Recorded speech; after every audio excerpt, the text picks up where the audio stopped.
I feel the spirit moving in me. I feel the spirit moving in me.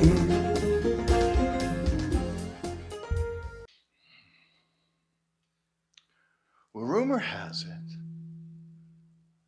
that a student was listening to Rumi teach.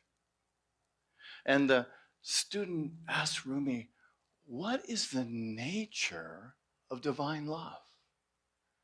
And rather than answering the question, Rumi said, come, take a walk with me. So they walked to the outskirts of town where there was an amazing garden. And at the center of that garden was a rose garden. And Rumi got down on his knees and he began to talk to the roses.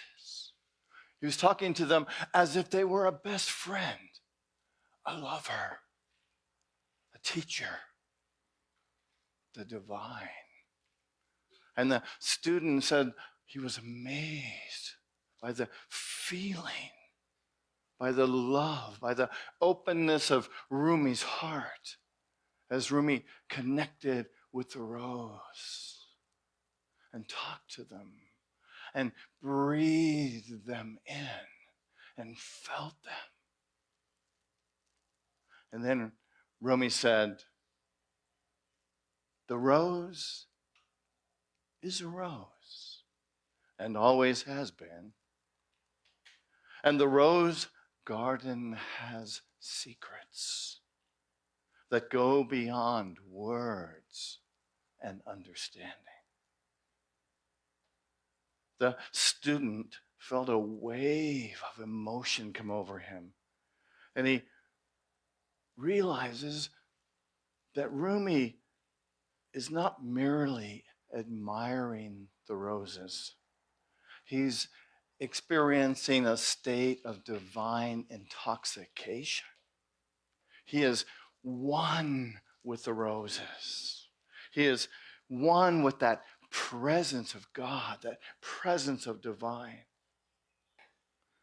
Later, the Rumi explained to the student that the divine is present in all things, and that true spiritual ecstasy comes from recognizing and embracing this presence in every moment. He speaks of how the scent of the rose can be a reminder of the divine, a reminder of divine love, intoxicating and enveloping the soul in bliss. This experience in the garden is kind of a metaphor for Rumi's spiritual journey, a journey where he finds the divine in everything. He talks about this profound connection that he finds. And he gives us, in all of his poetry, ways that we too can experience the fullness of the divine. This talk is titled Rumi's Path to Spiritual Intoxication. Now, I know some of you might be thinking, intoxication? Isn't this supposed to be a spiritual talk? You're talking about intoxication in church? Well, let me assure you, we're not talking about the kind of intoxication that leaves you with a hangover, right? Or that leaves you with a fuzzy memory of dancing on the table the night before. I know you all have been there. Or at least you thought about it, or you knew somebody who did it. But we're talking about a undescribable joy, a profound sense of connection with the divine. You see, for Rumi, the divine's not a somber, serious affair. It's a path of love. It's a path of passion, of this ecstatic union that we can have with the divine. Rumi saw the divine not as a distant, unknowable entity, but as the beloved, right? The very essence of love in the universe that we have access to and connection to, and that is all around us. And his teachings are all about showing us how we can embrace this love. How can we step into the fullness of this divine, recognizing that it's in us as well? You know, when we're talking about intoxication in this context, we're not just talking about a fleeting feeling, right? Something that's here now and gone the next. But we're talking about an embrace of the divine that we can have in every moment that lasts our entire lives, that we can remember and bring ourselves to in every moment. Rumi describes it as kind of a spiritual drunkenness, where the soul is so filled with love that it becomes oblivious to the world around it. You know, Rumi's poems are filled with images of taverns, of drunken rivalry, right? But there's always a twist. For Rumi, the wine is not literal, but symbolic of the intoxicating love of the divine. Wow. The tavern isn't a physical place, but it's a state of being where we can let go of our attachments to the physical world and merge with the beloved. I like Rumi's quote where he said, "I am so drunk on love, I have lost the way to my house." Right? He's not talking about stumbling home after a night of partying. He's talking about losing oneself so much in love for the divine that the boundaries of the self dissolve and one becomes lost in the union with the divine. I like this one too. He wrote, "I've been a seeker, and I still am, but I've stopped asking the books and the stars." Wow. Imagine that. To get to a place on our spiritual journey where our inspiration comes by looking inside, looking at the divine within us, looking at the divine everywhere in the universe, to move beyond the external sources, moving beyond books, moving beyond the horoscope and to find it within ourselves, to know that it's right here. All the information that we ever try to find out here is where? It's right here. It's right here. And you know that, don't you? So, throughout his poetry, Rumi invites us to join him on the path of love, to let go of our perspectives, to let go of our fears, to allow ourselves to be intoxicated by the mystery and the beauty of love, of life, of the divine. So, my friends, are you ready to join Rumi on this journey of intoxication? Are you ready to let go of your ego? Oh no, not my ego. Are you ready to let go of your ego and dive into the heartfelt ocean of divine love? If so, then get on your horse. The horse was the most, in those days, was the mode of transportation for most people.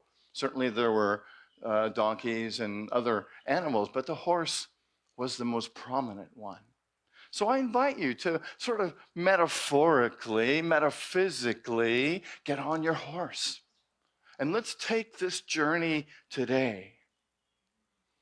And we may all discover that we can be a little drunk on love ourselves. And Rumi has an amazing poem that we're going to talk about today that I have fallen in love with in the last week. And this poem is titled, "We Are the Night Ocean." It wasn't a poem that I knew or read before researching this talk, but let's explore it together. We'll look at the whole poem and then we'll dive deeper into each verse of it. Rumi wrote, "We are the night ocean, filled with glints of light. We are the space between the fish and the moon, while we sit here together. We are the reeds whispering of its beginning.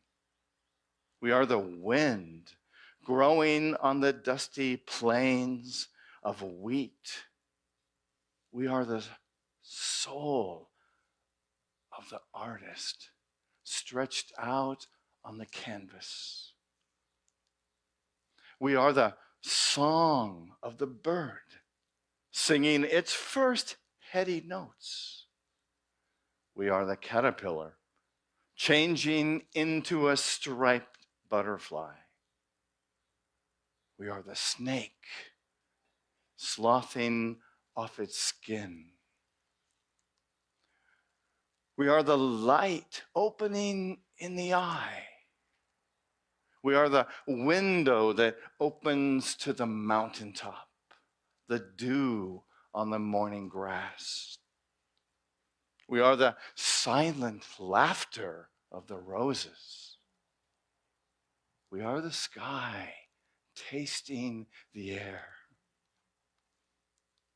We are the clouds moving across the face of the world, pressing our cheeks against it.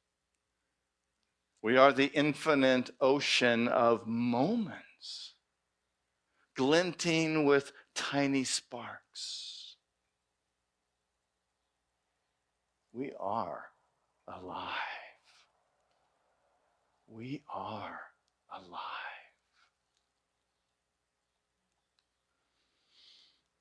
So the first verse, he says, we are the night ocean, filled with glints of light. Now, I don't know about you, but I've never thought of myself as the ocean, right? Well, I've thought that I might be a wave in the ocean. But Rumi says, we are the ocean. Wow. But if we are the ocean, we are those glints of light in the ocean. But imagine yourself as the vast ocean, connected to everything. You are the ocean, you are the glints of light in the ocean with hidden treasures, hidden possibilities. Pretty cool, right? And then he says, we are the space between the fish and the moon while we sit here together. We are the space between the fish and the moon. He's got some imagination, right? But he is saying that we are the energy that's everywhere in the universe and that it is us and we are it. He is saying that we are the very essence of existence, the space that connects everything. We're not just a fish, we're not just a moon. We are the cosmic glue holding it all together. Next, he says, we are the reeds whispering of its beginning. This line kind of whispers to me that when we think of the reed whispering of its beginning, it's like it remembers the first time it sprouted. Yeah? Do you remember firsts in your life?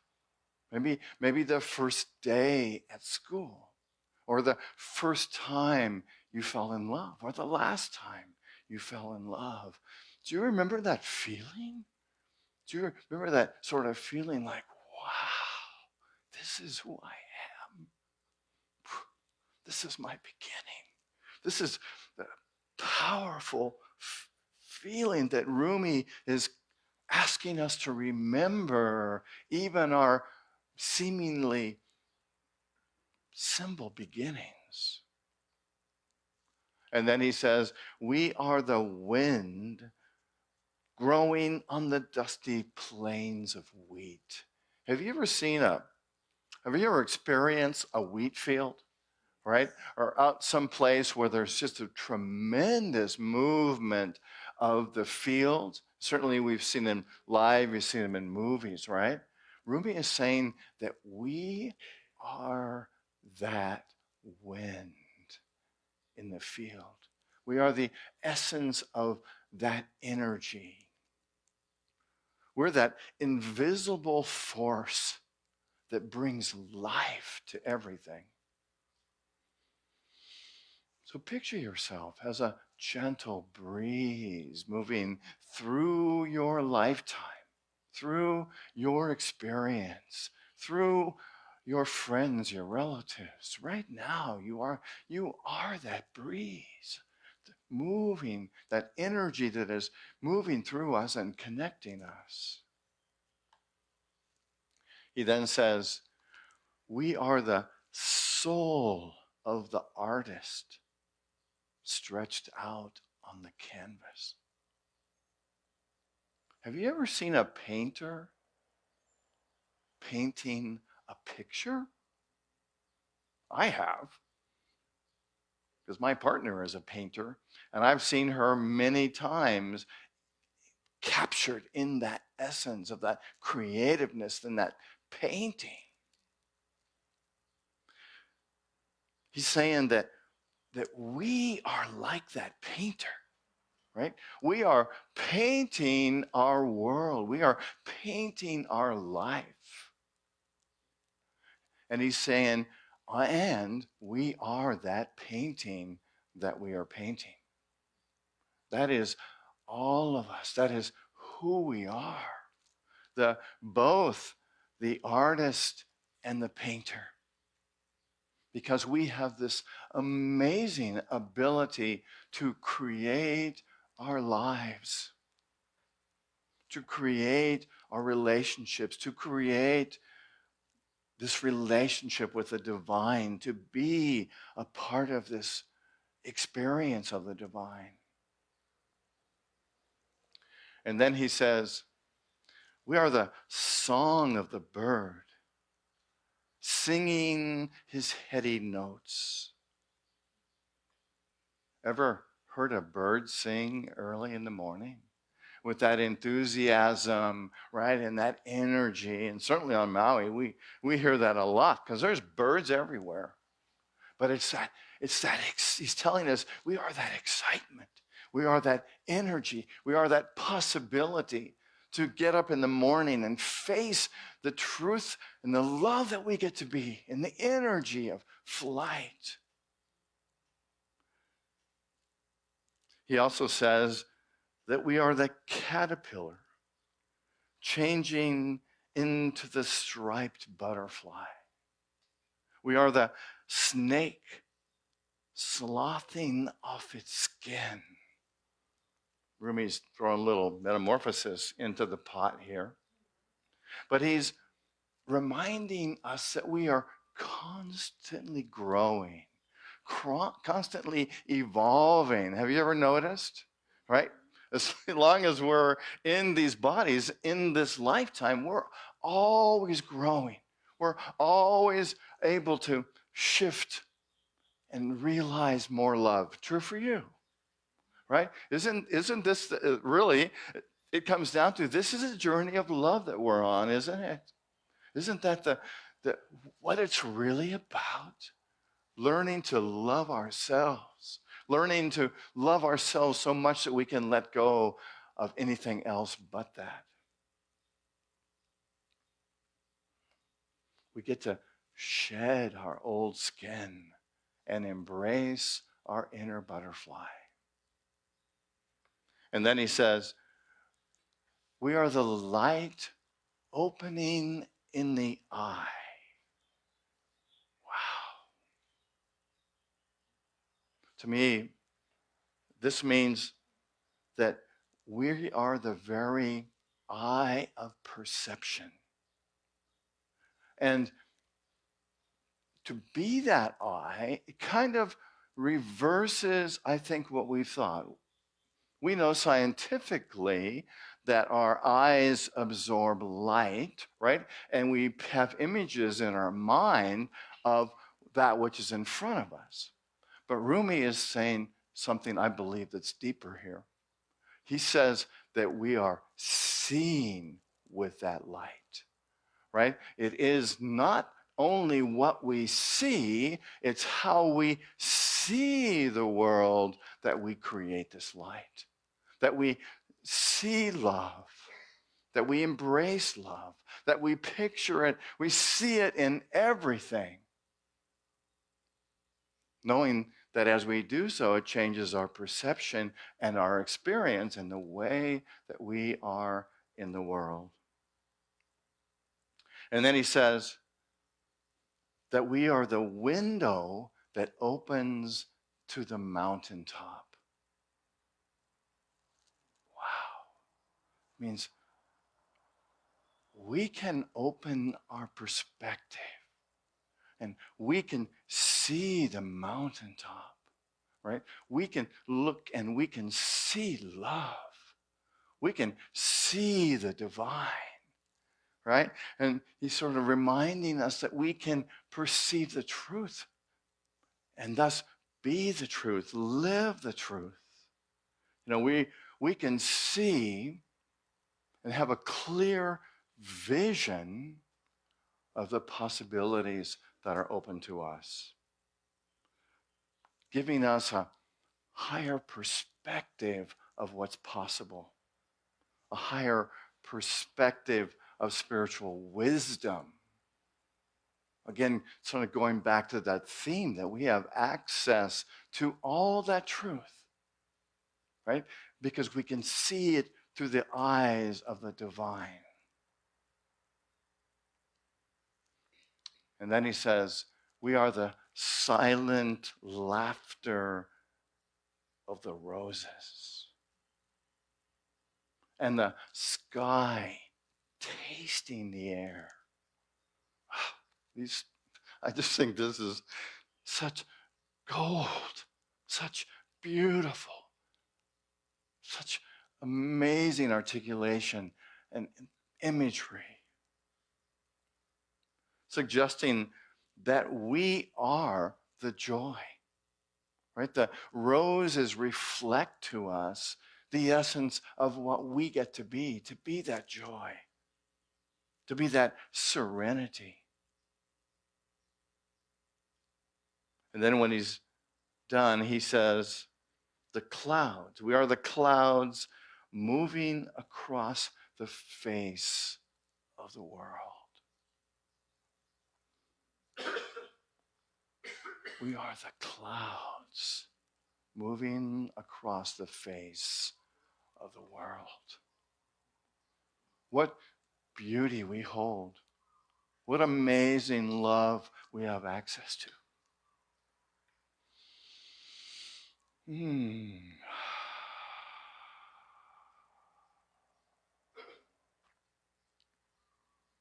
And then he ends by saying, we are the infinite ocean of moments, gleaming with tiny sparks.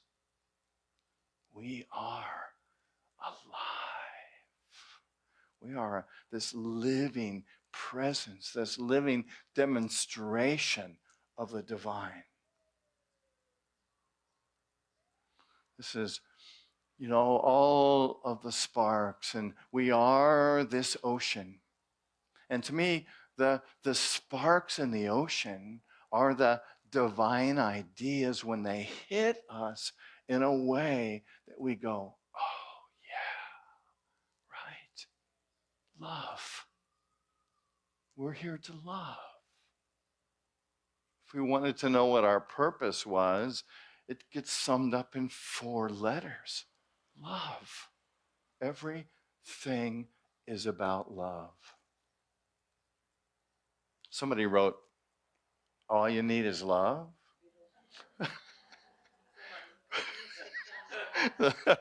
our mystical, musical teachers to remind us that you are part of this ocean of love. What an amazing gift you have, we have. And the best part of that is we're alive. We're alive. You are alive. Remember that. Celebrate that. Be that.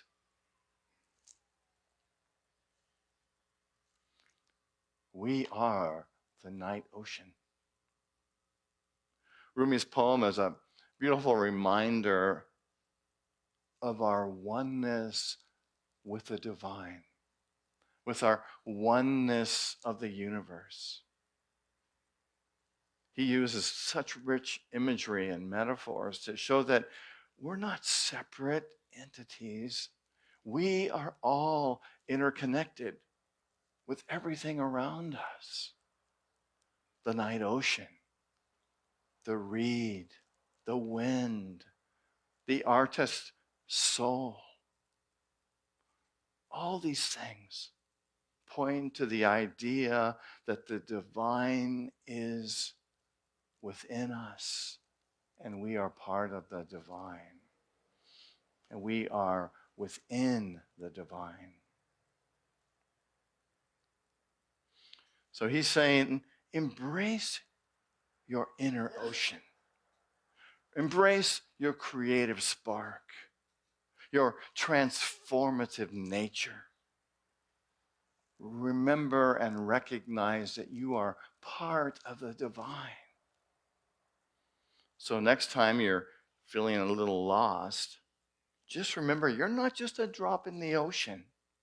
You are the ocean, alive with divine ideas and possibilities. So you don't get to go home without some kind of an assignment. So I have an invitation to transformation for you, which I think, I hope that you will practice it. I think that you will find it enjoyable. Right in my Walk Your Talk, which I give you every week, on the back is this entire poem. So your one of 3 assignments I'm going to give you, I can't remember if it's 3 or 4, but this is to read this poem daily, right? And then spend moments reflecting on what it means to you. And certainly, there are many interpretations to this poem. I gave you mine, and it'd be interesting to see what yours is, what your interpretation, what do these words mean to you? What does it mean for you to be filled with glints of light? to be the night ocean, right? So that's just one part, one exercise, one part of what I'm inviting you to do this week. And the second part is what I'm calling an art expression, right? So if you like to paint, if you like to draw, if you like to create things, even putting some flowers together, to do it in the essence of the way that Rumi suggests, and to see it as a sacred moment to connect with the divine that you are a part of, and that is you. And do something. You could write a poem, just, invite you in some way to experience your creativity. And by the way, I'd love anybody who does any of this to show me what you did. And the third thing I like you to do is to stand somewhere and imagine yourself as the night ocean, right? And just imagine how that feels, and just to totally let yourself be in it and part of it and experience it, and or any other part of this poem, right? To be the artist and the painting. And then the last assignment is to do what Rumi did, and to take a rose, take a mango, whatever it is, and put it in front of yourself or hold it and smell it, taste it, and become one with it. Just totally let yourself be free and experience the fullness of it, the divine nature within it, and that nature within yourself.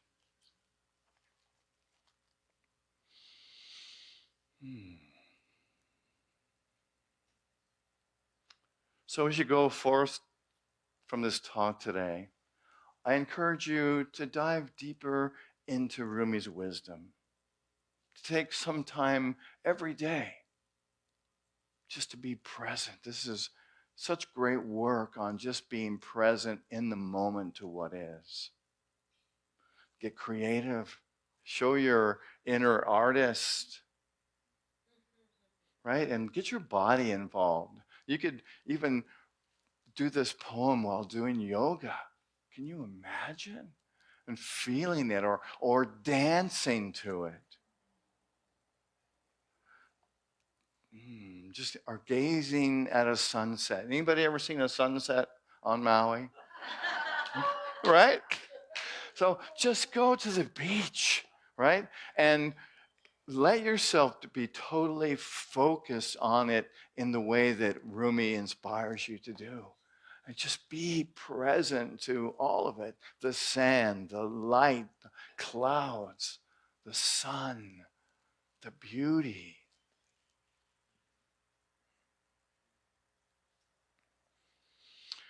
But most importantly, remember that the source of love, the source of the divine, the source of truth, the essence of spirit is within you. You are a fountain of bliss. So don't be afraid to let it flow. And if anyone gives you a funny look, just tell them that you've been drinking some of Rumi's cosmic wine. And trust me, they'll be jealous. So go forth, my fellow night ocean explorers, and may your journey be filled with laughter, love, and plenty of divine intoxication.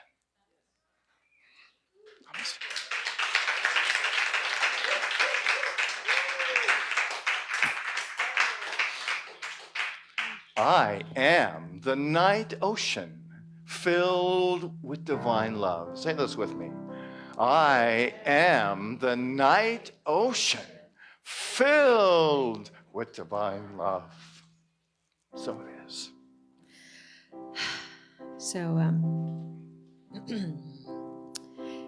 prepare for meditation, yes? So come back here. What are you doing? I don't know. I was just enjoying my seat for a moment. Okay, all right. Well, I already did my assignment. I already did my assignment. I know. I You're wrote a gonna share it with meditation. us? Yes, we're gonna sing. right. We're gonna sing. I am the night ocean filled with divine light. So if I can remember how it goes, a little too echoey here. There we go. Okay. I gotta hum it a minute here. I am the night. Oh, how does it go? Okay, here we go. Night ocean, I am the night ocean. I am the night ocean, filled with divine light. All right, everyone. So hold on a minute. Okay, we're gonna all sing this together. Close your eyes unless you need to look at the words. Then open your eyes. Okay, here we go.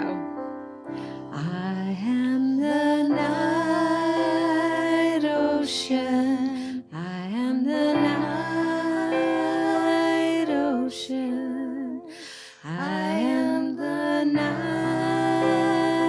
ocean, filled with divine light. I am the night ocean. I am the night ocean. I am the night ocean, filled with divine light. I am the night ocean. I am the night ocean. I am the night ocean, filled with divine light.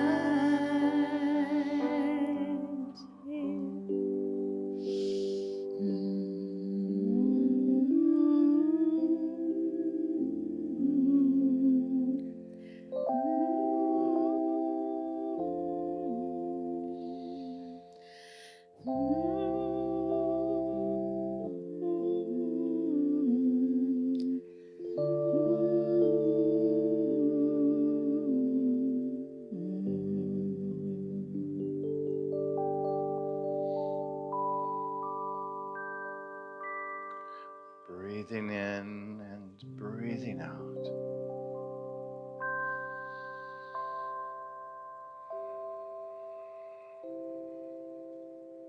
Connecting with the divine source. Recognizing that source within and without.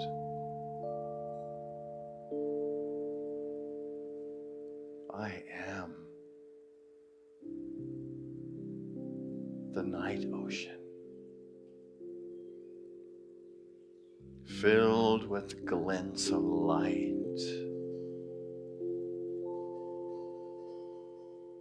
I am the space between the fish and the moon. As we sit here together,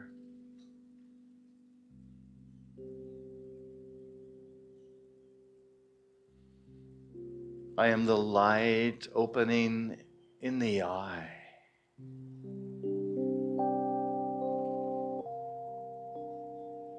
I am the window that opens to the mountaintop.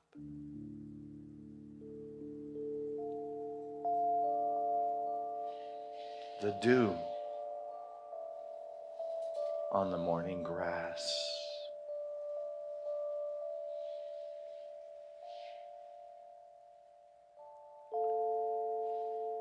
I am the silent laughter of the roses.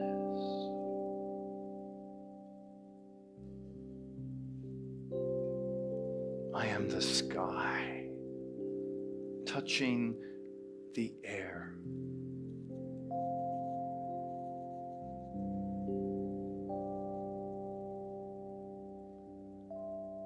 I am the clouds moving across the face of the world,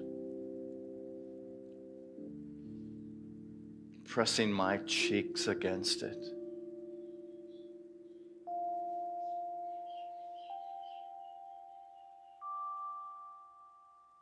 I am the infinite ocean of moments,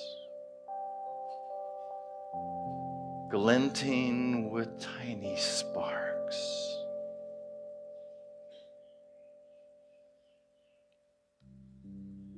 I am alive.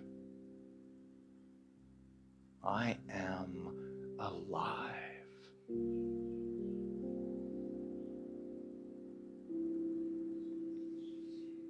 Breathing in and breathing out.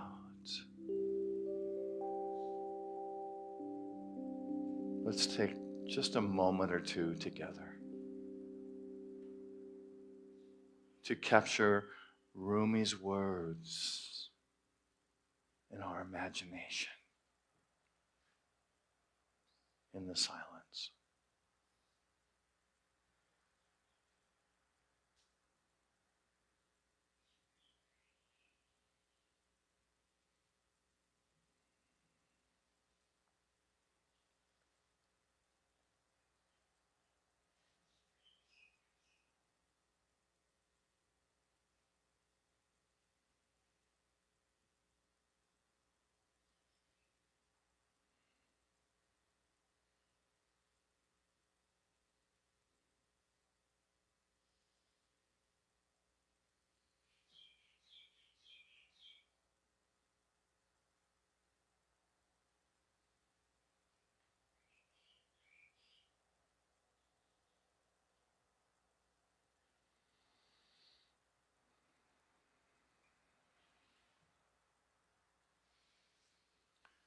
Breathing in and breathing out.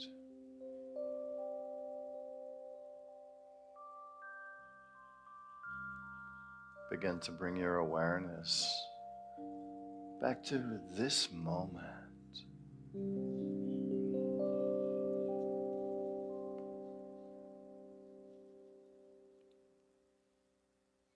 To remember you are the night ocean. I invite you to open your eyes.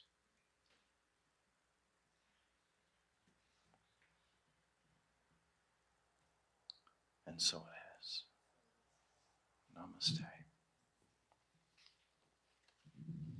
And if you're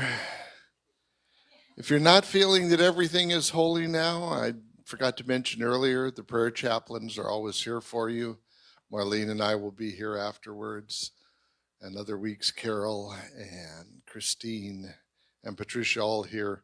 And we're all delighted to take a moment with you and go back and help us both remember that everything is holy and that we are in a perfect place. Wow. Thank you. All right. So now is the part of the service where, if you feel so inclined, we give something back in gratitude and in the knowledge that the flow is eternal, and within our pockets are those magic little pieces of green paper that we exchange for value with the world, and that we acknowledge the abundance, and that if that abundance flows into us and it flows back out of us, and if you feel so inclined to give it to Unity of Maui, a little bit of it to keep this going and keep all the beautiful things that you've just experienced going, and share it and expand it with an even wider audience, then this is the time for that. So go ahead and take whatever you've got in your hand. And there are many ways to give. You can give here in person. There are links on our website. You can mail us a check at the address on the website. So we take our offering and we hold it in our hands. And together we say this little prayer to really acknowledge what's going on. So together we say, Through a grateful, giving heart, my mind and life overflow with the abundance of God's all-providing, infinite supply. And our volunteers will be passing through with a basket. Feel free to drop something in there.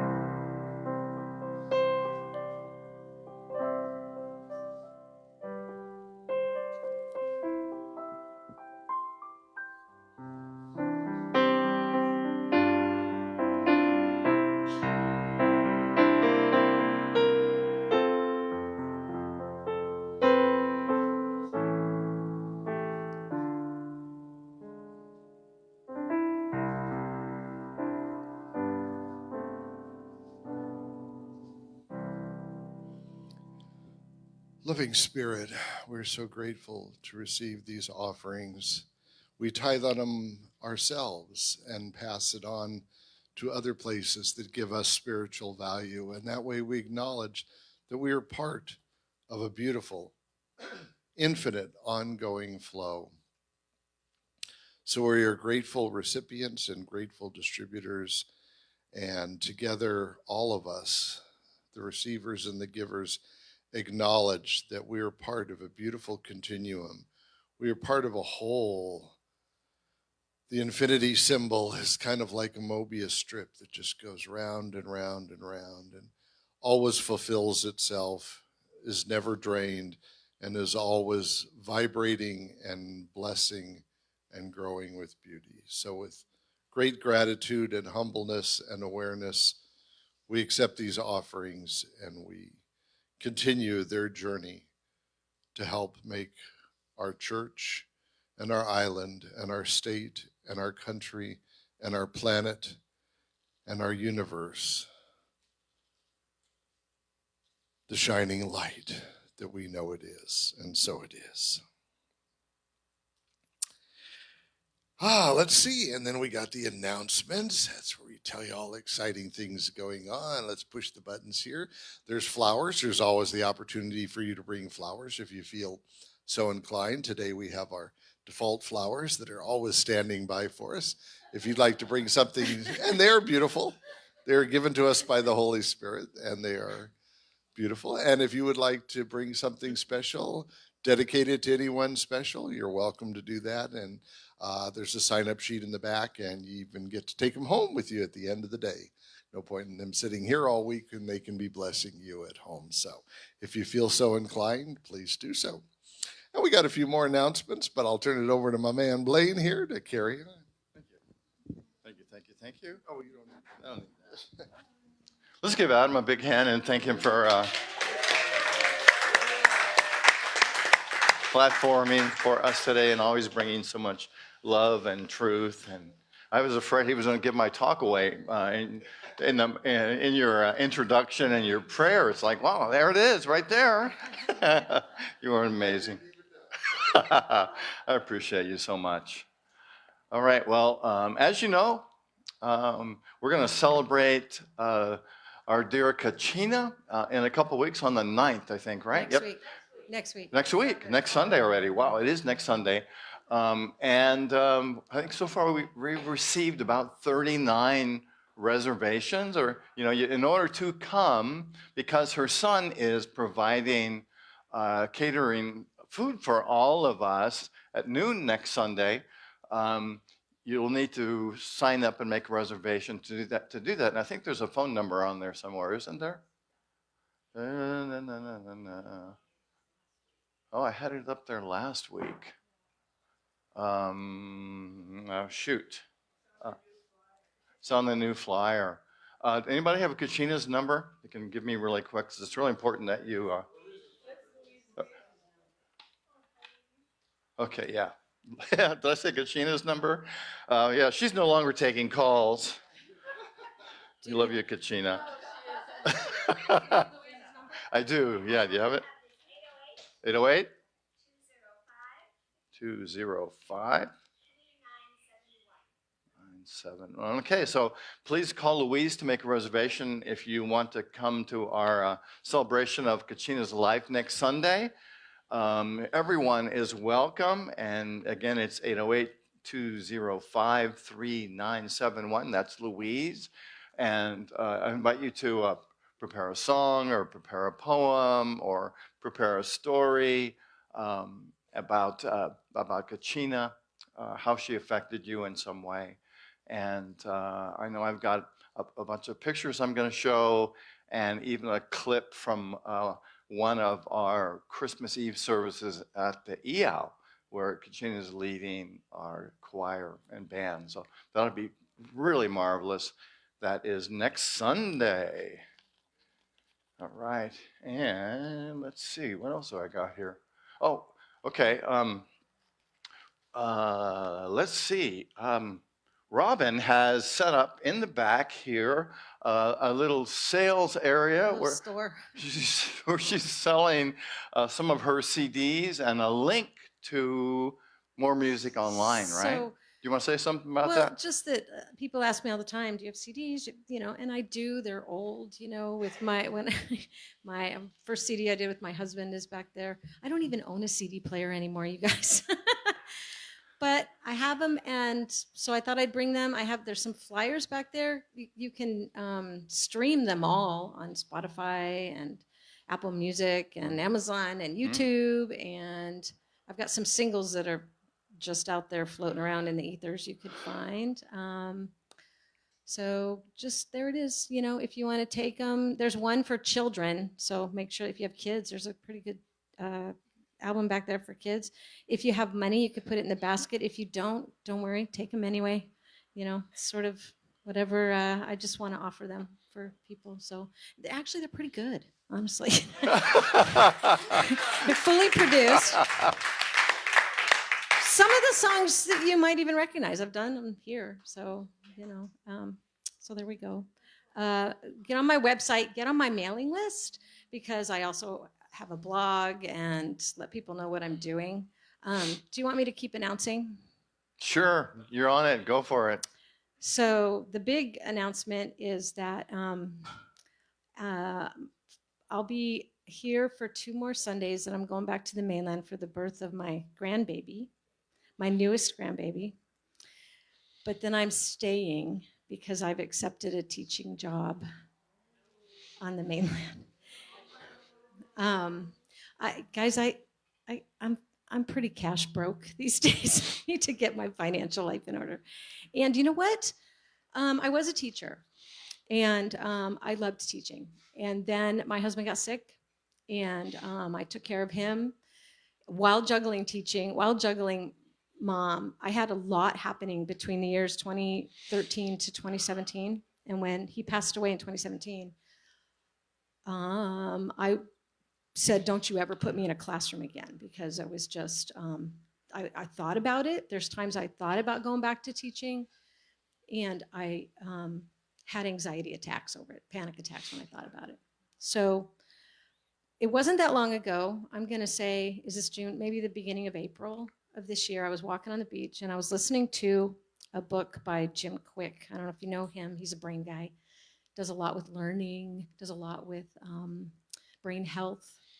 He's a motivational speaker. Actors hire him to coach them in memorizing lines, stuff like that. And he has a chapter in this book on learning styles and learning, helping people memorize things and learning. And I immediately, my mind went to sitting with some kids and working with them with these things in his book. And I almost fell off the beach because I didn't have a panic attack. It felt right. And it's the first time in a lot of years. So I teach high school. So when I went back to the mainland this last April, went to Kansas City, and I'm also doing some real estate investing. I bought an investment property in Kansas City, and I visited my kids, and I've just got a lot of things going on. And a job came up, and they said, we want you. And I said yes. And it was kind of a God thing. And I have a really hard time telling you this. Better you than me, I must say. Sorry. You know, one of the things that I struggle with is I don't want to feel like I'm letting people down, but I know you guys will wish me the best. And I got a home here. My sister lives here, my family here. I don't plan to be gone forever. And I sure as heck don't plan to teach another 10 years or anything. A couple more years. Let's just get real, you know, a little bit. I'll be back. It just won't be as soon as I usually come back. And I guess I should shut up now, but I do want to say that Maui has opened its arms when I needed healing. And this church has been here for me. And I've grown a lot musically. I got back into it. And you guys have ministered to me these past 3-4 years. And I have a lot of gratitude. Thank you. Wow. So I showed you the walk your talk. It looks more like what I showed you before than it does on up there. I simply made that one because I needed the color, but it looks like this. I made 40 copies of them. They're back there. Please help yourself. Please embellish, embrace Rumi this week. And we'll talk some more about him next week. My talk is titled, Who Says Words with My Mouth? Oh my gosh. You ever wondered that? It's like something comes out of your mouth and you go, what? Where did that come from? Right? And it could be something, you know, usually you notice it the most when it's like something totally absurd and totally bizarre and like out of left field. But sometimes we have moments of genius, right? And I know we've all had those moments when we were just so connected to the divine, to that Rumi within us, that we spouted out something that just needed to be said in that moment. So we're going to talk about Rumi's idea about that and how we can embrace more of being in the presence of the divine and expressing it next Sunday, right here at 10 o'clock. And I think we've said it all. So would you please stand and we'll pray together the prayer for protection, and then we'll join hands and sing the peace song. So for ourselves, for this ministry, for all life, everywhere, let's pray together the prayer for protection, which begins. The light of God surrounds us. The love of God enfolds us. The power of God protects us, and the presence of God watches over us wherever we are. God is. Where I live,